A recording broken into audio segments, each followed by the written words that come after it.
सभी छात्र छात्राओं का स्वागत है। बच्चों, आज तुम्हारे लिए हम ग्रामर के कुछ और टिप्स लाए हुए हैं जिनका हम प्रायः जो प्रयोग करते हैं वो कंफ्यूज्ड अवस्था में करते हैं कि इसमें क्या सही होगा, कौन सा प्रीपोजिशन सही होगा, क्या सही है, इसको डिसाइड नहीं कर पाते हैं। चलिए देखिए, आज हम महत्वपूर्ण से जो शब्द हैं दो, उन पर चर्चा करेंगे। एट नाइट और इन द नाइट। ये कहाँ पर हमें एट लगाना है, एट नाइट लगाना है, कहाँ पर इन द नाइट लगाना है। देखिए, एट नाइट का प्रयोग हम वहाँ करते हैं जहाँ पर कोई घटना, कोई कार्य स्वभाववश हो रहा हो। कैसे हो रहा हो? स्वभाववश हो रहा हो, बाय नेचर हो रहा हो, तब हम वहाँ पर एट नाइट का प्रयोग करते हैं। जैसे एक छोटा सा उदाहरण ले लो, I don't like driving at night. मैं रात को ड्राइविंग करना पसंद नहीं करता हूँ। एट नाइट, ये हमारे स्वभाव से हो रहा है, हमारे नेचर से हो रहा है। हम चाहें तो दिन में चलाएं। तो जो स्वभावगत कार्य होता है, ये कोई घटना घट रही हो तो उसके साथ में ऐट का ही प्रयोग करना चाहिए। और याद रखना है, ऐट का प्रयोग वहाँ पर करते हैं जहाँ पर समय का, रात का कोई छोटा सा भाग दर्शाया गया हो। पूरी रात के लिए हम इन द नाइट का ही प्रयोग करते हैं। ठीक है। अब देखिए, इन द नाइट क्या होता है? कहता है रात के ऐसे समय के लिए जो अभी अभी समाप्त हुई हो और पूरी रात को संकेत कर रही हो, वहाँ पर हम इन द नाइट का प्रयोग करते हैं। यानी कोई घटना हो, भी समाप्त हुई हो या कभी भी समाप्त हुई हो, लेकिन उसका संकेत पूरी रात को लेकर के हो रहा हो, वहाँ पर हम इन द नाइट करते हैं। जैसे the baby woke up 3 times in the night. बच्चा रात में 3 बार जगा। तो अब ये पूरी रात की ओर संकेत कर रहा है। क्या कर रहा है? पूरी रात की तरफ संकेत कर रहा है।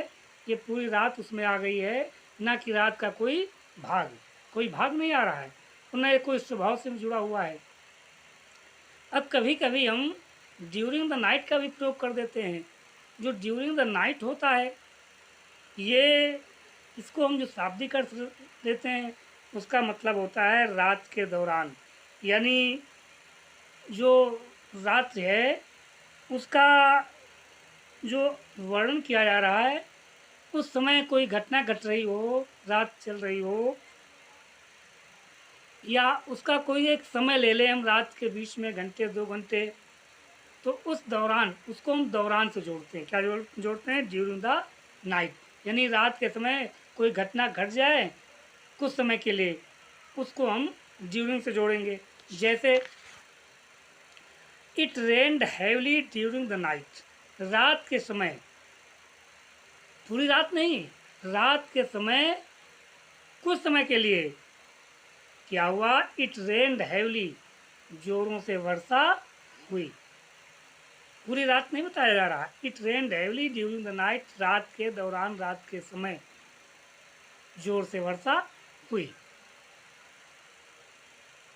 अब दूसरा नाइट से हम जोड़ रहे हैं एक और preposition, on night. On night का प्रयोग कहाँ करते हैं? ऑन नाइट का प्रयोग हम वहाँ करते हैं जब किसी विशेष रात का वर्णन हो रहा हो, किसी विशिष्ट रात का वर्णन किया जा रहा हो, स्पेशल कोई नाइट हो, उसके लिए हम ऑन और नाइट का प्रयोग करते हैं। जैसे ऑन नाइट, इनमें मई की किसी एक रात का, मई के महीने में किसी एक रात के बारे में कह दिया जाए। उन लोगों ने ऑन विंटर्स नाइट, जो प्रेमचंद की लिखी एक कहानी है हल्कू की, उसको पढ़ा होगा। तो किसी विशेष रात के लिए जब वर्णन किया जा रहा हो तो on a night, on A cold night.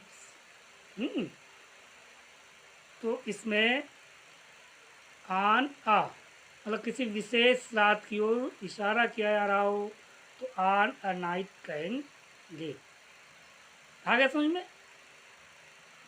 अच्छा, अब तुमको हम बताने जा रहे हैं कि समय के साथ कहाँ पर हमको बाई लगाना होता है, कहाँ पर एट लगाना होता है, कहाँ पर आफ्टर लगाना होता है और कहाँ पर बिफोर लगाना होता है।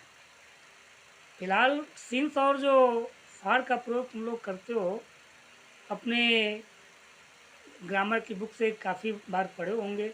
जो फार और सिंस होते हैं इनका प्रयोग परफेक्ट कंटिन्यूअस में बताया गया है कि निश्चित समय में सिंस का प्रयोग करते हैं, अनिश्चित समय के लिए फार का प्रयोग करते हैं। लेकिन इसमें जो बाई एट आता है, आफ्टर आता है, बिफोर आता है, इनका प्रयोग हम कहाँ करते हैं, इसका भी हमें कोई ठोस रिकॉर्ड नहीं मिल पाया कि इसको हम कैसे समझें कि हमें कहाँ प्रयोग करना है। तो चलिए हम इसको देखते हैं कि बाई का प्रयोग कहाँ किया जाए। बाई जब समय से पहले हम लगा देंगे तो उसका मतलब होगा कि कोई जो घटना हो रही हो, कोई भी जो घटना हो रही हो, कि वो घटना उससे पूर्व या उस समय तक हो गई हो लेकिन उसके बाद वो घटना न हुई हो, तब हम बाई का प्रयोग करेंगे। जैसे by 9:30 an accident to place, यानी 9:30 बजे तक एक दुर्घटना घट गई थी।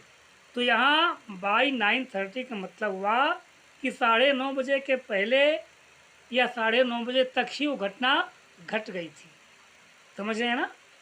और एट नाइट, एट जब प्रयोग करेंगे किसी समय में, तो ऐट का जब प्रयोग करेंगे तो ऐट का मतलब होगा कि न बाद में न पहले, ठीक उसी समय जो समय की ओर संकेत किया गया। जैसे एट 9:30, जैसे एट 9:30 कहा गया, इसका तात्पर्य हुआ कि जो भी घटना होगी वो 9:30 बजे, ठीक 9:30 बजे। अगर बाई कर दिया हमने, बाई 9:30 कर दिया तो इसका मतलब 9:30 बजे तक कोई घटना घट गई। और जैसे मैंने कह दिया एट 9:30 तो इसका मतलब हुआ ठीक 9:30 बजे। और आफ्टर 9:30 कर दिया जाए कि 9:30 बजे के बाद, तो इसका तात्पर्य होगा कि जो भी घटना घटी है वो 9:30 बजे के बाद। ठीक है? एट आफ्टर 9:30, आफ्टर 2:40, इसका मतलब हुआ कि जो भी घटना है वो जो समय दिया है उसके बाद। ओके? इससे बिफोर आता है, तो बिफोर का जब हम प्रयोग करेंगे तो उसका मतलब हो जाएगा कि जिस घटना को हम संकेत कर रहे हैं, जो समय दिया गया है उससे ठीक पहले, ना उस तक, उससे ठीक पहले वो घटना घटित हो चुकी है, तभी हम उसका बिफोर का प्रयोग करते हैं। ओके?